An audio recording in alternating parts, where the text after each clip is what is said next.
సరే ఒక పక్క పాకిస్తాన్ మనతో యుద్ధం చేయడానికి సిద్ధంగా ఉన్న సిట్యుయేషన్స్ లో ఎంతో మంది జవాన్లు మన కోసం మన దేశం కోసం ప్రాణాలు అర్పిస్తున్నారు. మరి ఇలాంటి సిట్యుయేషన్స్ లో ఈ అందాల పోటీలు అవసరం అని చాలా మంది అంటున్నారు. అవసరం లేదండి. అదే చెప్తున్నా గదా! దే అవసరం లేదు. అందాల పోటీల వల్ల తెలంగాణకు వచ్చేదేమున్నది? ఒక 4 రోజులు తెలంగాణ, ఈ తెలంగాణ అంటారు. ఇప్పుడంతా దేశమంతా గూడా ఒక మూడ్‌లో ఉంది. ఇప్పుడు తెలంగాణనేమో అందాల పోటీలను పెట్టుకుంటా ఉన్నారు. సో, ఇది కరెక్ట్ కాదు.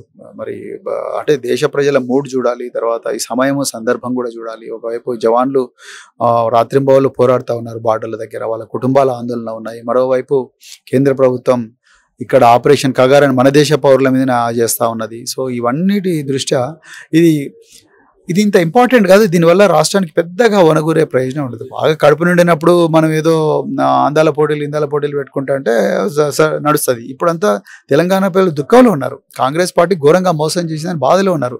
పుట్టెడు దుఃఖంలో ఆ ఊబిలో కూరుకొని పోయినారు. వాళ్ళందరినీ బయటకు తీసుకురావాలి. కానీ ఇప్పుడు అందాల పోటీలు పెడితే ఏమొస్తదండి?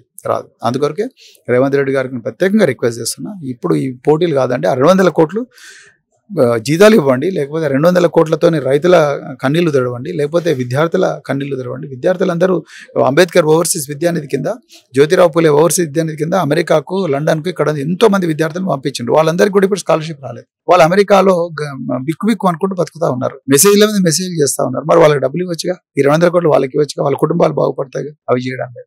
అందాల పోటీలు పెట్టింది. దానివల్ల ఏంటి, ఎవరికి లాభం?